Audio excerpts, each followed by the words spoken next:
I oftentimes wonder why we as individuals have specific passions. For instance, why does a person like BDSM or cooking, MMA or roller derby, golf, online gaming, tricking out cars, tribal tattoos, evangelical religion, gardening, or any other activity that is strange to anyone else who is not part of their culture? My passions are biking and filmmaking. Why biking and filmmaking? I can't really say. I guess that's why I made this film.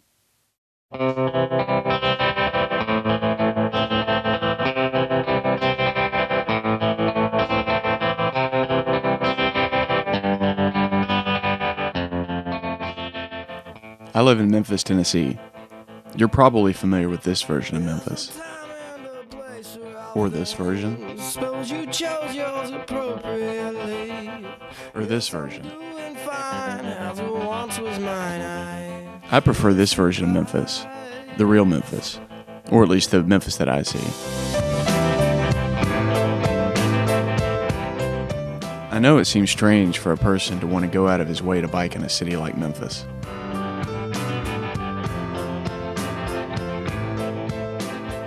After all, the city has not been known as a biking mecca. Or particularly safe for that matter. Seemingly Stranger is a person wanting to make films in Memphis, which has historically not been the most conducive of cities. Personally, I think it's a pretty great canvas from which I can work.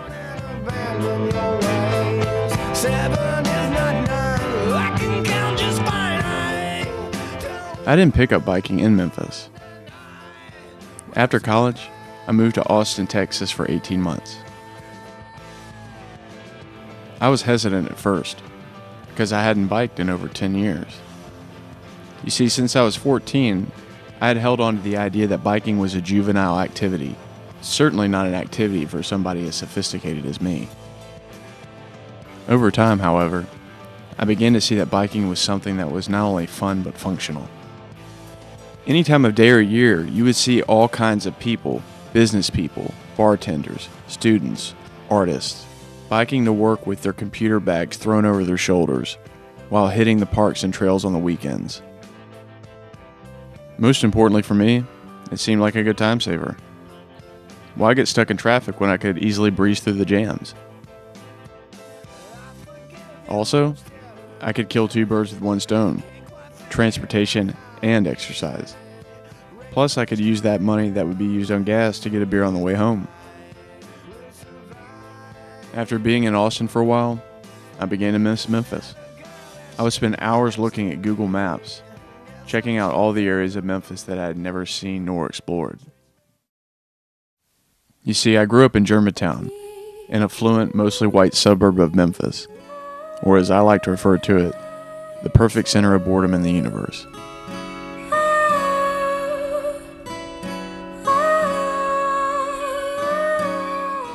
When you grow up in suburban Memphis, you unknowingly adopt a negative view of the city. Certain adjectives come to mind: crime-ridden, dangerous, depressing, decaying, just to name a few. Which brings me to the present day, when I finally realized that there were all these areas of the city that I had not explored. I wanted to see them. So armed with a bike, some bike tools, and a helmet camera, I biked 7 days during April 2012, amassing roughly 200 miles over tough urban terrain. My destinations were tentative. I'd look at a map the night before and go see areas of the city that I was either not familiar with or had never seen.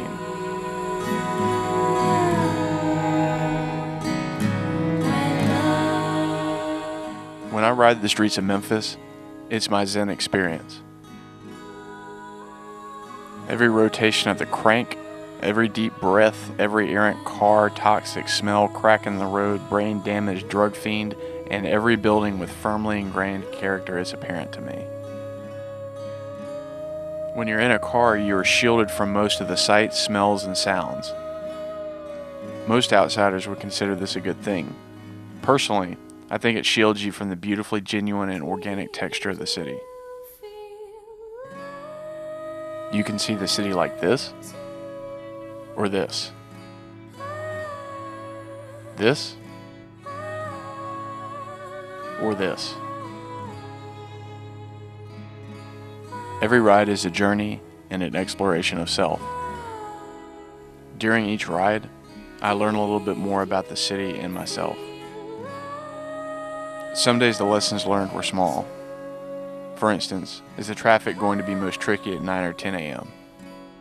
Oh, so this neighborhood has the best bike lanes. That looks like a little good restaurant, shop, etc. On other days, the lessons were more profound. I didn't realize that this area was steeped in so much history, or I didn't realize how many houses in the city were located so close to industrial parks, or now I'm beginning to understand the devastating impact of poverty.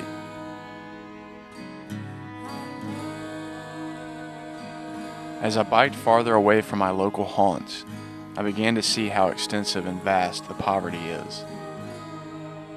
House after house, block after block, lined with boarded up homes, abandoned businesses, and empty lots with only the foundations left, now overwhelmed by grass that hasn't been shorn for months.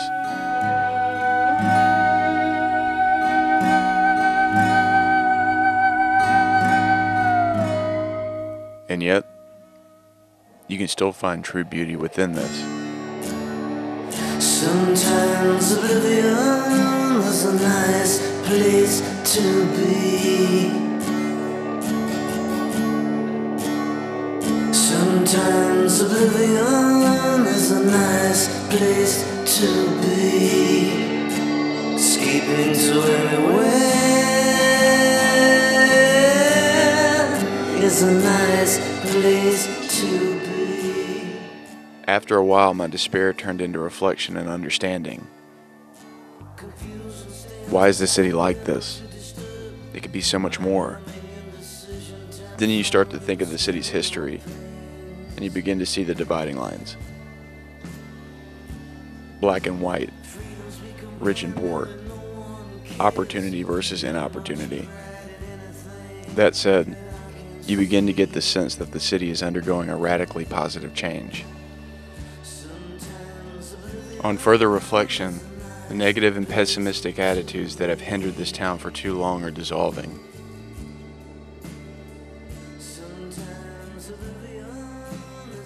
The way I look at it, you can sit at home and form your own opinion about the city and the world from the news you get on TV. Or you can get out into the world and see it firsthand, full of all its beauty, poverty, crime, and adventure.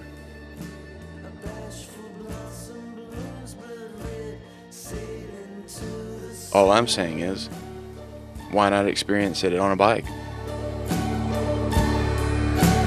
One last flicker, glimmers red, it'll leave us, don't you know? Sometimes oblivion is a nice place to be. Sometimes oblivion is a nice place to be. Escaping to anywhere. Escaping to anywhere. It's a nice